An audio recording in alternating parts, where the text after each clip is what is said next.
حضرت عباس اور حضرت عمر رضی اللہ تعالیٰ عنہ کا آپس میں دوستانہ تھا۔ انہوں نے ایک دن بیٹھے بیٹھے عہد کیا کہ ہم میں سے جو شخص پہلے فوت ہو گیا وہ دوسرے کو خواب میں ملے اور قبر کے حالات بتائے۔ اچانک حضرت عمر کا وصال پہلے ہو گیا۔ سال کے بعد حضرت عمر خواب میں ملے۔ اس نے کہا عباس مجھے وعدہ تو یاد تھا لیکن سخت حساب آن پڑا تھا تو میں تو اس کے اندر لگا رہا، تو اب کیا ہوا؟ کہا پھر اللہ نے کہا چلو اس کو یوں ہی معاف کر دو۔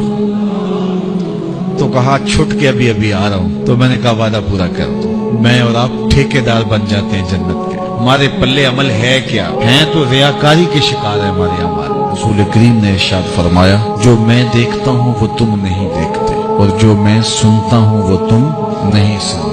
آگے فرمایا کہ اللہ کی قسم جو میں جانتا ہوں وہ اگر تم جان لیتے تو تم بہت کم ہنستے، بہت زیادہ روتے، تم جنگلوں میں دوڑ جاتے اور تم اللہ تعالیٰ کی پناہ میں آنا چاہتے، یا اللہ ہمیں بچا لے۔ جنگلوں میں بھاگتے پھرتے، آنکھوں میں آنسوؤں کی لڑیاں ہوتی، چیختے ہوتے، روتے ہوتے، اگر جو میں جانتا ہوں اگر تم جان لیتے۔ قال ابو ذر، حضرت ابو ذر اس حدیث کو روایت کرنے کے بعد فرمایا کاش کہ میں درخت ہوتا اور کاٹ دیا گیا ہوتا، میں درخت ہوتا جانور کھا گئے ہوتے۔ اللہ اکبر۔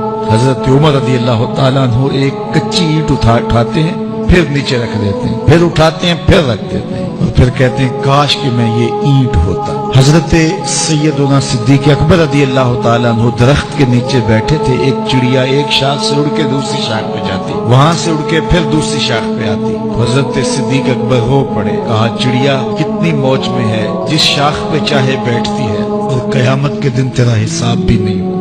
کہا پھنسے تو ہم ہیں۔ رسول کریم صلی اللہ علیہ وآلہ وسلم سے لوگوں نے کہا حضور آپ بوڑھے ہو گئے۔ حضور کی مبارک داڑھی میں سفید بال، سر انور میں بھی سفید بال، اگرچہ ان کی تعداد محدود تھی لیکن ظاہر ہوئے۔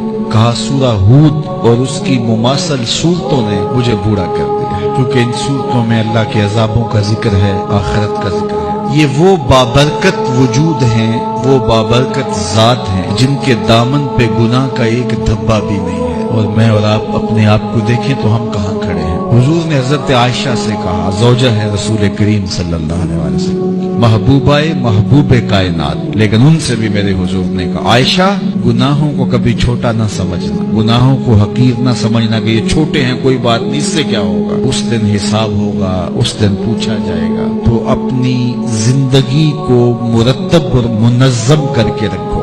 ہم بہت سارے گناہ دائیں بائیں دیکھ کے کرتے ہیں۔ جب ہم معاشرے میں برائی پھیلی ہوئی دیکھتے ہیں تو ہم کہتے ہیں کہ دیکھو نا یہ سارے کر رہے ہیں تو میں ہی بہت متقی آ گیا ہوں جی، دائیں بائیں دیکھ کے گناہ کرتے ہیں۔ پھر ہم کہتے ہیں فلاں بخشا گیا تو ہم بھی بخشے جائیں گے، اچھا اگر وہ نہ بخشا گیا تو پھر جہنم میں جانا قبول ہے۔ تو دائیں بائیں دیکھ کر دلیر ہو جاتے ہیں۔ تو آئیے ہم اپنی آخرت کے لیے سوچیں، اپنی زندگی کو اچھائی کی راہوں کا مسافر بنائیں۔